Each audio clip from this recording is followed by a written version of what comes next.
Hi, folks. I'm delighted to report that all is going well with the Orion mission trip to the moon.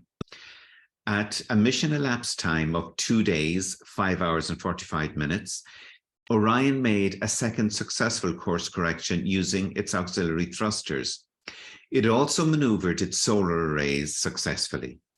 The procedure was actually recorded with a camera mounted on the end of its array, and it also caught a very nice image of its destination, the moon. But today I want to focus on the SLS's secondary payload, the CubeSats. CubeSats are a type of nanosatellite, a miniaturized spacecraft with great potential for space-based science, exploration, engineering support, and Earth observation, and relay communication. CubeSats are remarkable for their efficiency, low cost, and compatibility with larger payloads. They're usually restricted in mass to between 1 and 10 kilograms and are measured and classified by units U, with each unit representing a cube of 10 centimeters each side. The majority of CubeSats in Artemis 1 mission are 6U in size, resulting in dimensions around 20 by 10 by 34 centimeters. Indeed, through a University College Dublin project, which is supported by the European Space Agency and headed up by Professor Lorraine Hanlon, Ireland's first satellite will be a CubeSat called AirSat. For more details, see the link in the comments section below. What we must keep in mind is that the Artemis program is about so much more than just going to the moon, although returning to the moon in itself will be a huge achievement. No, the program seeks to develop an infrastructure around, on, and possibly in the moon that will serve as a platform for interplanetary travel to Mars and beyond. Humans evolved to survive on Earth. We are not designed for life in space, and so we need to understand this environment in every possible way in order to design an infrastructure that will allow us to travel and live in space in safety.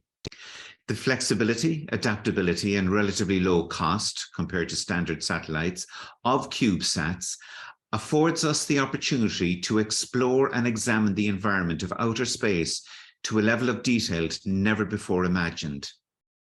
And so, in addition to carrying the Orion command and service modules into space, modules which in future missions will be manned, it also launched 10 6U CubeSats, each of which have specified tasks to perform. A number of the CubeSats are examining the moon's surface and general environment, measuring water, hydrogen, and other compounds and elements, while others still are measuring and examining the various elements in space that may pose a threat to human safety.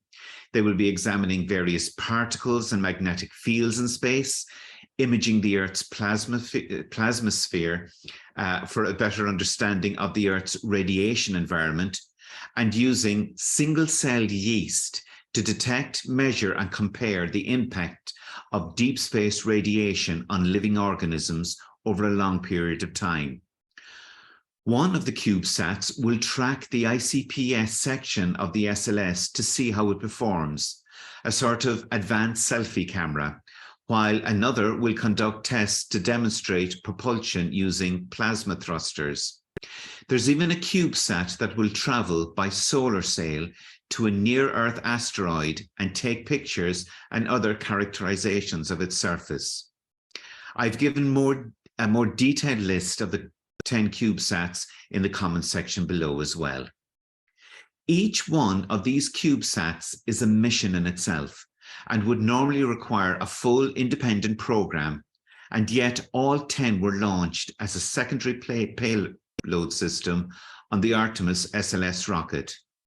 This is the type of advanced technology and science required to establish a deep space ecosystem.